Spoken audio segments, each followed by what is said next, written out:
Welcome back to Rootshaven Grounds, fellow gardeners. If you've been faithfully spreading manure every winter because, that's how it's always been done, this article might feel a little uncomfortable at first. I know, it challenged me too. But after years of watching winter beds struggle, spring crops stall, and soil lose its spark, I discovered something that completely flipped my gardening results.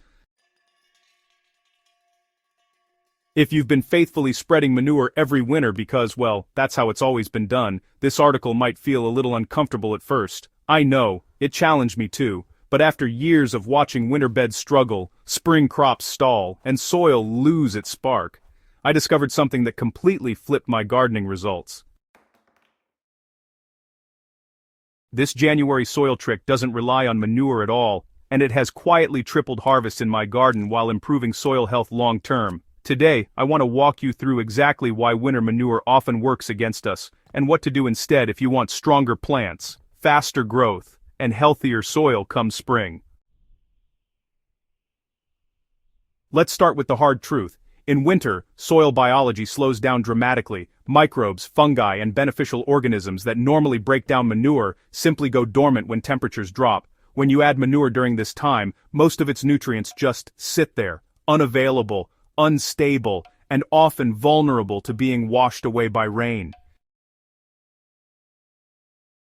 Even worse, raw or semi-rotted manure in winter can actually damage soil structure. Heavy rains compact the soil, nitrogen leaches out, and salts can build up around root zones. By the time spring arrives, much of what you added is either gone or locked up, leaving plants hungry right when they need nutrients the most.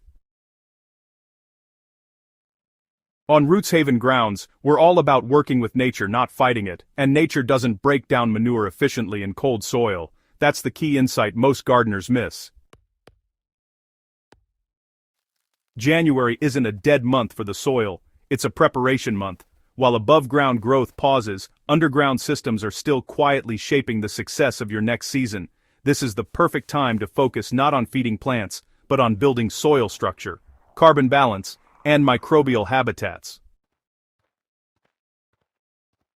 Instead of dumping nutrients that can't be used yet, January is when you should be laying the foundation that allows nutrients to cycle efficiently once warmth returns. This shift in mindset is what unlocks massive harvest gains later. The trick isn't adding more, it's adding smarter. So, what replaces manure? The answer is carbon-rich soil layering combined with gentle biological activation. This approach feeds soil life without overwhelming it, protects nutrients from loss, and creates a living sponge that holds moisture and fertility.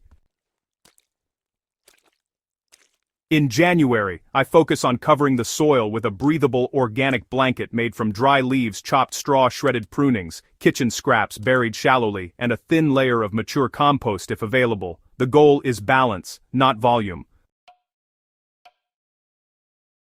Carbon materials act like insulation. They protect soil from erosion, reduce compaction from rain, and create air pockets that fungi love. Fungal networks are the real heroes here. They wake up earlier than bacteria in spring and deliver nutrients directly to plant roots. By skipping manure and prioritizing carbon, you're telling the soil, rest now, but be ready. Manure is nutrient heavy. Carbon is system building. When soil systems are strong, nutrients cycle naturally and efficiently. When they're weak, nutrients leak away no matter how much you add. This January method improves aggregation, meaning soil particles clump in healthy ways that allow water, air, and roots to move freely. It also stabilizes nitrogen already present in the soil, preventing winter losses. Come spring, instead of cold, compacted beds, you're left with crumbly, living soil that warms faster and feeds plants immediately. That's where the yield jump happens. I've seen leafy greens double in size, tomatoes set fruit earlier, and root crops push deeper with less effort, all from what I didn't add in winter. Many new gardeners believe soil needs constant feeding, even in winter, but feeding without biology is like stocking a pantry no one can open. Plants don't eat manure, microbes do. By focusing on habitat rather than heavy nutrition in January, beginners avoid common mistakes like burning seedlings, souring soil, or attracting pests. This approach is forgiving, low cost, and incredibly effective. If you're just starting out, this is honestly one of the safest and smartest habits you can build early on. For seasoned gardeners, January really becomes a tuning month. This is when you observe drainage patterns, soil texture, and residue breakdown, adding woody material for fungal dominance, lightly dusting with rock minerals if needed, or inoculating with leaf mold can, elevate soil performance even more. Instead of reacting in spring, you're proactively shaping soil behavior months ahead. That's how gardens go from productive to truly abundant. And the best part, you're actually reducing inputs year after year, not increasing them. This isn't an anti-manure message. It's really a timing message. Manure shines when soil biology is active and temperatures are warm enough for rapid breakdown. So, late spring, summer, and early fall are the ideal windows. By holding off in winter and applying manure strategically later, you get much stronger nutrient uptake with far less waste. The soil does the work for you instead of against you. Once you experience the difference, it's hard to go back.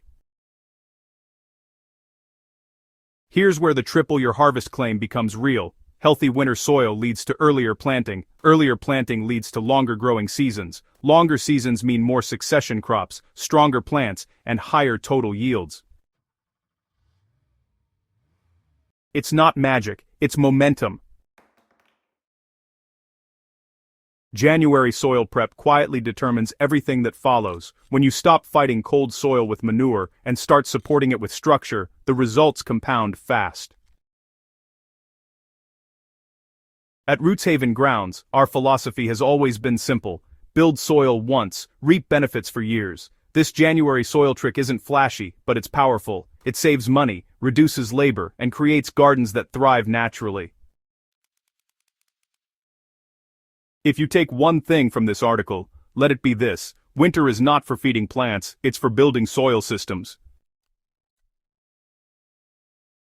Do that well, and your harvests will surprise you season after season. If you found this guide useful, make sure to subscribe to Rootshaven Grounds, share this article with a fellow gardener, and join us as we keep growing smarter, not harder. Your soil and your harvest will thank you.